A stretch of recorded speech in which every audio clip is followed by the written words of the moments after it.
आज की क्लास में हम लोग हिंदी ग्रामर पढ़ेंगे। ठीक है, सबसे पहले ग्रामर देख लेते हैं, क्योंकि ग्रामर से प्रश्न पूछे जाते हैं, प्रत्येक परीक्षा में पूछे जाते हैं। कोई भी परीक्षा रहेगी उसमें हिंदी ग्रामर के प्रश्न अवश्य पूछे जाते हैं, जो काफ़ी सरल भी होते हैं और काफ़ी गलत भी होते हैं। तो एक बार थोड़ा सा क्लियर कर लेते हैं।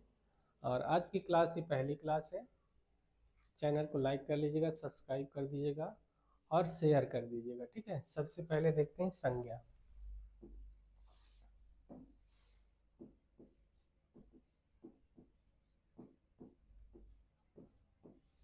संज्ञा देख लेते हैं।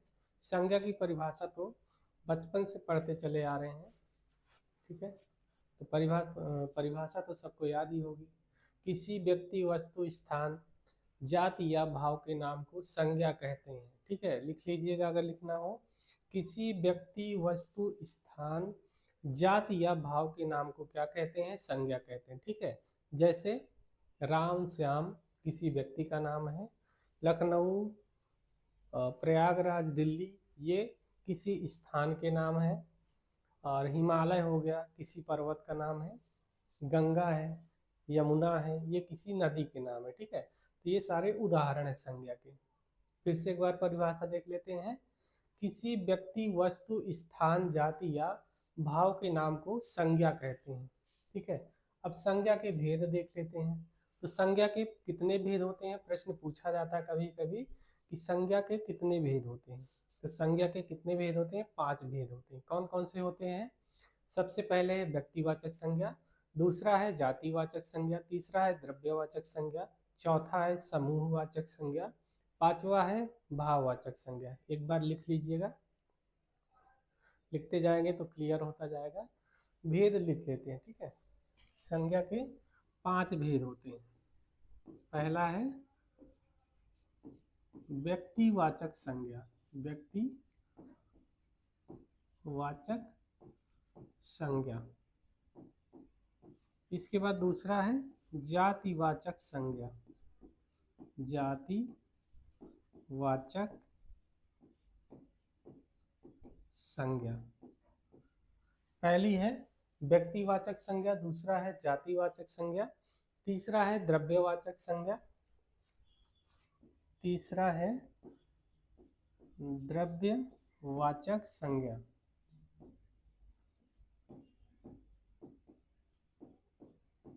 चौथा है समूहवाचक संज्ञा, समूहवाचक संज्ञा। ठीक है, समूहवाचक संज्ञा। पांचवा क्या है? कमेंट करिए। पांचवा है भाववाचक संज्ञा, भाववाचक संज्ञा, भाववाचक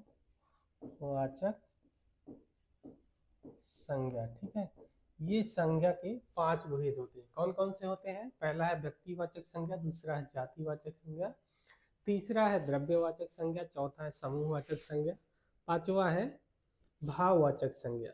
ठीक है, अब देख लेते हैं व्यक्तिवाचक संज्ञा क्या है। सबसे पहले व्यक्तिवाचक संज्ञा की परिभाषा देख लेते हैं। तो व्यक्तिवाचक संज्ञा से केवल एक ही व्यक्ति या वस्तु का बोध होता है। जो व्यक्तिवाचक संज्ञा होती है उससे केवल एक ही व्यक्ति या एक ही वस्तु का बोध होता है। जैसे राम, श्याम, गीता, किरण, ये इनको कहने से केवल एक व्यक्ति का बोध होता है। अब देश के नाम जैसे देख लेते हैं तो भारत, जापान, चीन, लंका, अमेरिका हो गया, ये एक एक देश के नाम है। अगर नदियों के नाम लेते हैं तो गंगा, यमुना, चंबल, बेतवा, केन, ये सारे कहने से केवल एक नदी का बोध होता है। शहरों के नाम देख लेते हैं, जैसे पटना, इलाहाबाद, लखनऊ, कानपुर, इन नामों से केवल एक शहर का ही बोध होता है। जैसे लखनऊ कहते हैं तो केवल लखनऊ एक ही है, तो लखनऊ से हमारा ध्यान कहाँ चला जाएगा? लखनऊ शहर पे। ठीक है, अब जैसे पुस्तकों के नाम ले लेते हैं, जैसे रामायण है, महाभारत है, तो रामायण कहने से हमें तुलसी की रामचरितमानस की ओर ध्यान चला जाता है, या वाल्मीकि रामायण जो है उस पर ध्यान चला जाता है। ठीक है, तो रामायण हो गया। महाभारत कहने से किसी एक पुस्तक की ओर ध्यान जाता है। तो ये हो गया व्यक्तिवाचक संज्ञा। समझ आ गया? फिर से एक बार देख लेते हैं। व्यक्तिवाचक संज्ञा से केवल एक ही व्यक्ति या वस्तु का बोध होता है। ठीक है, अब देख लेते हैं जातिवाचक संज्ञा। जातिवाचक संज्ञा किसे कहेंगे? जातिवाचक संज्ञा से व्यक्तियों या वस्तुओं की पूरी जाति का बोध होता है। अभी तक एक व्यक्ति या एक वस्तु का बोध होता था, अब यहाँ पर जातिवाचक संज्ञा में किसी व्यक्तियों या वस्तुओं की पूरी जाति का ही बोध हो जाता है। जैसे मनुष्य जाति का बोध करना होगा तो लड़का अगर कहेंगे तो लड़का, लड़की, आदमी, औरत, भाई, बहन। ठीक है, ये सब एक जाति विशेष की ओर सूचित करते हैं। जैसे लड़का है, लड़की है, कौन लड़का है? पूरी जाति है लड़कों की। आदमी है, आदमी की पूरी जात है। औरत है, पूरी औरत जाति हो गई। भाई बहन है। ठीक है, इसी तरह गाय कह दिया जाए तो गाय किसी एक का नाम तो होता नहीं है, पूरी गाय जाति होती है। घोड़ा है, घोड़े, एक घोड़ा का नाम तो होता नहीं। घोड़ा, घोड़ा कहने का मतलब हो जाएगा बहुत सारे घोड़े हैं। ठीक है, पूरी घोड़ा जाति का बोध कराएंगे।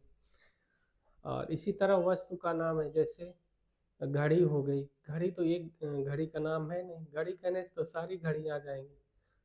शिक्षक कह दिया जाए यदि, तो शिक्षक से केवल एक शिक्षक का बोध नहीं होगा बल्कि पूरी शिक्षक जाति का बोध हो जाएगा। ठीक है, लेखक कह देते हैं तो किसी एक लेखक से इसका अर्थ नहीं होगा बल्कि पूरे जो लेखक जाति है, लेखक जाति पूरी आ जाएगी। ठीक है, तो ये हो गया जातिवाचक संज्ञा। फिर से एक बार देख लेते हैं। जहाँ पर व्यक्तिवाचक संज्ञा में एक व्यक्ति या एक वस्तु का बोध होता है, वहीं पर जातिवाचक संज्ञा में व्यक्ति या वस्तुओं की पूरी जाति का बोध हो जाता है। ठीक है, अब देख लेते हैं तीसरा है द्रव्यवाचक संज्ञा। द्रव्यवाचक संज्ञा की परिभाषा क्या हो जाएगी? द्रव्यवाचक संज्ञा से उस द्रव्य या पदार्थ का बोध होता है जिसे हम माप या तौल सकते हैं पर गिन नहीं सकते हैं। परिभाषा फिर से एक बार देख लेते हैं। द्रव्यवाचक संज्ञा से उस द्रव्य या पदार्थ का बोध होता है जिसे हम माप या तौल सकते हैं पर गिन नहीं सकते हैं। जैसे लोहा कहा जाएगा तो लोहा को हम गिन नहीं सकते हैं, केवल उसको तौल सकते हैं कि 5 किलो है, 10 किलो है, 20 किलो है, 5 कुंटल है। ये थोड़े कहेंगे कि एक लोहा रखा है, 10 लोहा है। लोहा तो किलो में तौला जाएगा। फिर इसी तरह सोना कह देंगे 10 ग्राम 20 ग्राम है, ये थोड़े कहेंगे कि एक सोना है, 2 सोना है, 3 सोना है। ठीक है, इसी तरह दूध है, पानी है, घी, तेल है, ये सारे क्या हैं? द्रव्यवाचक संज्ञा, क्योंकि इनको हम माप या तौल सकते हैं लेकिन गिन नहीं सकते हैं। क्लियर हो गया? अब इसके बाद है समूहवाचक संज्ञा। समूहवाचक संज्ञा किसे कहते हैं? तो जिस संज्ञा से अनेक वस्तुओं या प्राणियों के समूह का बोध होता है उसे समूहवाचक संज्ञा कहते हैं। फिर से परिभाषा देख लेते हैं। जिस संज्ञा से अनेक वस्तुओं या प्राणियों के समूह का बोध होता है उसे समूहवाचक संज्ञा कहते हैं। जैसे परिवार, संघ, सेना, झुंड, ये क्या है? व्यक्तियों के समूह है। गुच्छा है, ढेर है, श्रृंखला है, या वस्तुओं का समूह है। ठीक है, तो ये हो गई समूहवाचक संज्ञा। फिर से एक बार परिभाषा देख लेते हैं। समूहवाचक संज्ञा किसे कहेंगे? तो जिस संज्ञा से अनेक वस्तुओं या प्राणियों के समूह का बोध होता है उसे समूहवाचक संज्ञा कहते हैं। अब बचा है भाववाचक संज्ञा। तो भाववाचक संज्ञा की परिभाषा क्या हो जाएगी? भाववाचक संज्ञा उस नाम को कहते हैं जो किसी भाव, दशा, धर्म या गुण का बोध कराते हैं। भाववाचक संज्ञा की गणना नहीं होती है। ठीक है, भाव की गणना हो ही नहीं सकती है। भाव दशा या गुण की गिनती तो होती नहीं है। जैसे यदि क्रोध किसी को आता है तो ये थोड़े होगा उसको 5 क्रोध आया, 10 क्रोध आया, 5 किलो आया, 10 क्रोध आया तो आया, ज्यादा हो गया कम होगा तो उसकी गिनती नहीं होती है। ठीक है, या उसकी गणना नहीं होती। तो ये है भाववाचक संज्ञा। फिर से एक बार परिभाषा देख लेते हैं। भाववाचक संज्ञा उस नाम को कहते हैं जो किसी भाव, दशा, धर्म, गुण या कार्य का बोध कराते हैं और इसकी गिनती नहीं होती है। जैसे क्रोध, लोभ, मोह, आनंद, यौवन, वीरता, लिखाई, पढ़ाई, ये सब भाववाचक संज्ञाएं हैं लेकिन इनकी गणना नहीं हो सकती है। अब देख लेते हैं भाववाचक संज्ञा किस प्रकार से बनती हैं। तो भाववाचक संज्ञाएं 3 प्रकार से बनती हैं, ठीक है। पहला है क्रिया से बन जाएगी, भाववाचक संज्ञा क्रिया से बन जाएगी, संज्ञा से बन जाएगी और विशेषण से बन जाएगी।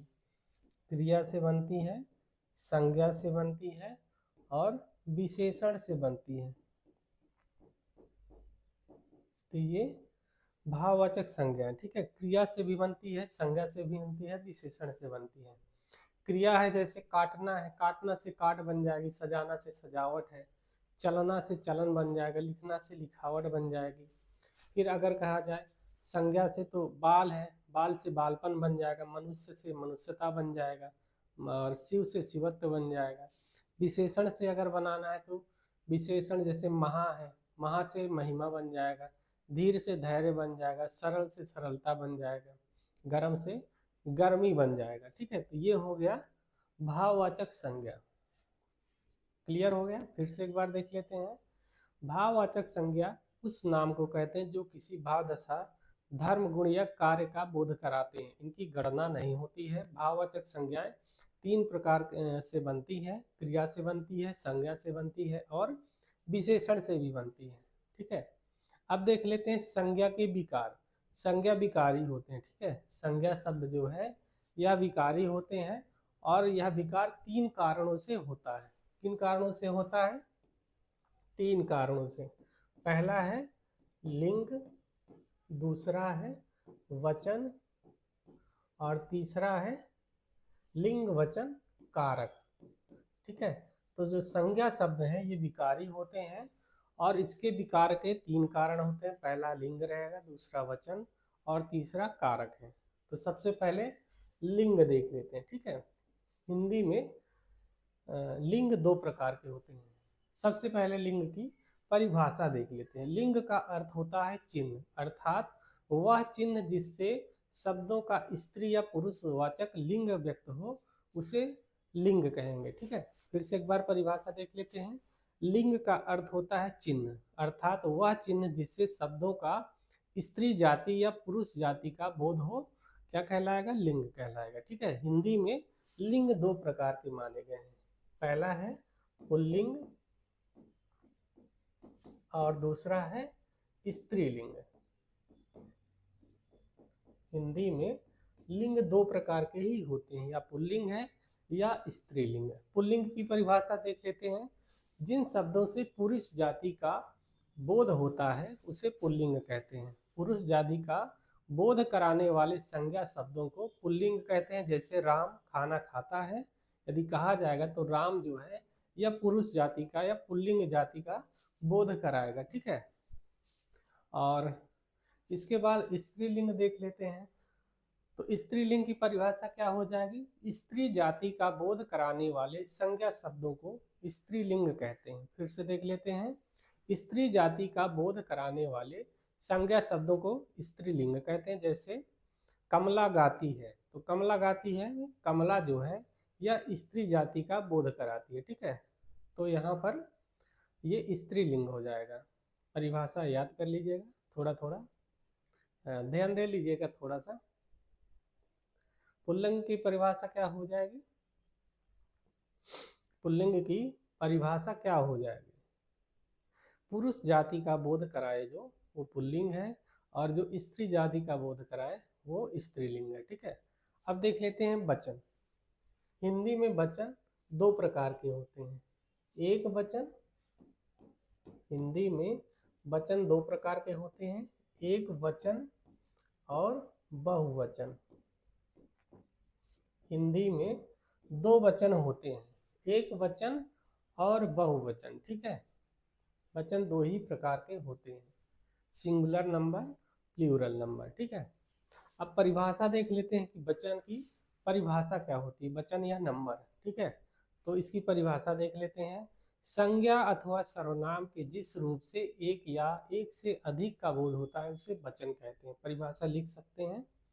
संज्ञा अथवा सर्वनाम के जिस रूप से एक या एक से अधिक का बोध होता है उसे वचन कहते हैं, ठीक है। हिंदी में वचन दो प्रकार के होते हैं, एक वचन, बहुवचन। एक वचन की परिभाषा देख लेते हैं।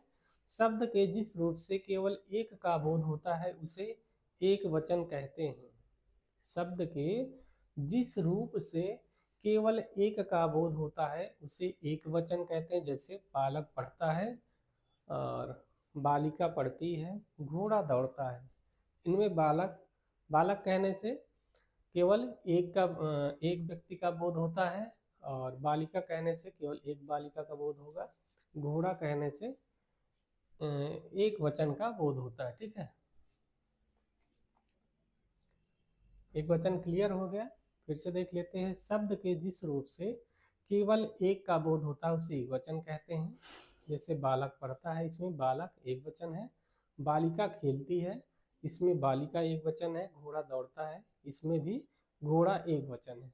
अब देख लेते हैं बहुवचन। तो बहुवचन की परिभाषा क्या हो जाएगी?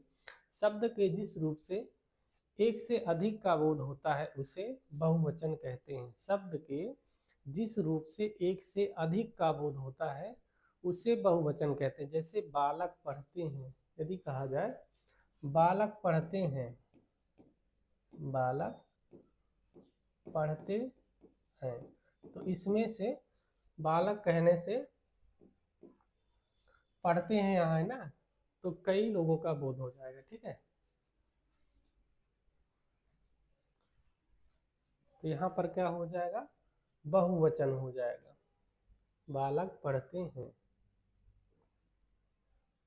एक वचन हो गया, बहुवचन हो गया। ठीक है, क्लियर हो गया। अगर यहाँ बालक पढ़ता है तो बालक एक वचन में हो जाएगा। बालक पढ़ते हैं तो बालक पढ़ते यानी बहुवचन हो गया। ये हो गया एक वचन, बहुवचन। अब देख लेते हैं कारक। हिंदी में कारक कितने प्रकार के होते हैं? तो कारक 8 प्रकार के होते हैं। सबसे पहले कारक की परिभाषा जान लेते हैं।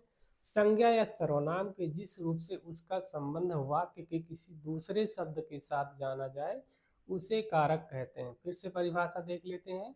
संज्ञा अथवा सर्वनाम के जिस रूप से उसका संबंध वाक्य के किसी दूसरे शब्द के साथ जाना जाए उसे कारक कहते हैं।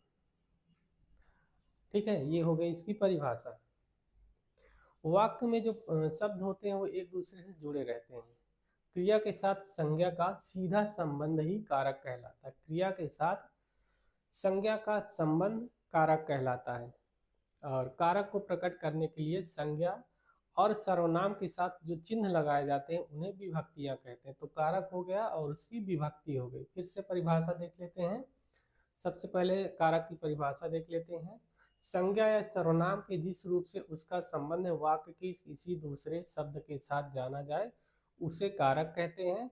और कारक को प्रकट करने के लिए संज्ञा और सर्वनाम के साथ जो चिन्ह लगाए जाते हैं उन्हें विभक्तियां कहते हैं। जैसे कहा जाए पेड़ पर फल लगते हैं, तो पेड़ पर फल लगते हैं, इस वाक्य में पेड़ जो है कारक हो जाएगा, कारकीय पद हो गया, और पर जो लगा हुआ है वह उसकी विभक्ति हो जाएगी। ठीक है, अब देख लेते हैं कारक 8 प्रकार के होते हैं।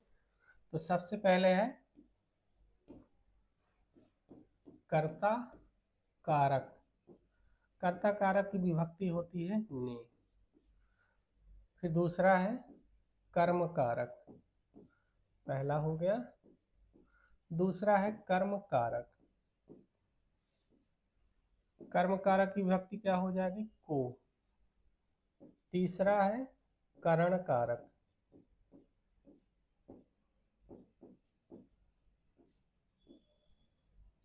से,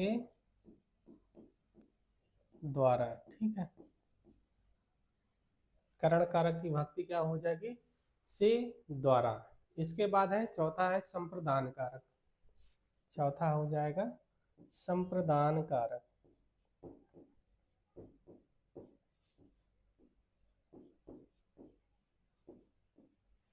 संप्रदान कारक की विभक्ति क्या हो जाएगी?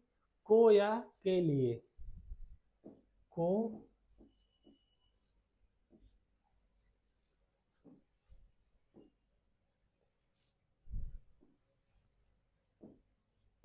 को या के लिए, हेतु भी होता है, ठीक है।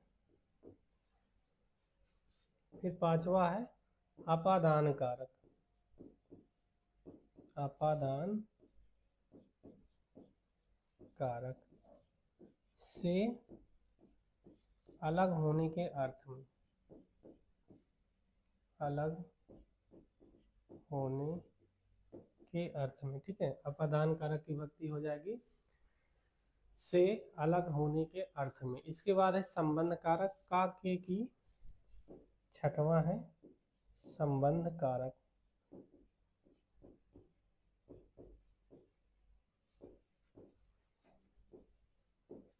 का की रा रे रे, ठीक है। का की रा रे रे। अब है अधिकरण कारक। सातवां है अधिकरण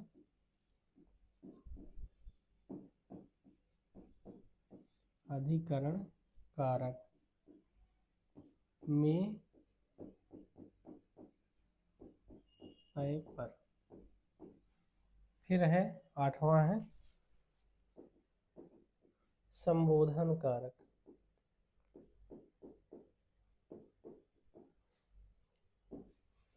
संबोधन कारक की विभक्ति हो जाएगी, यहाँ देख लेते हैं आठवां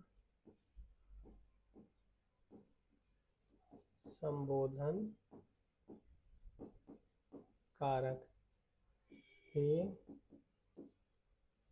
अरे,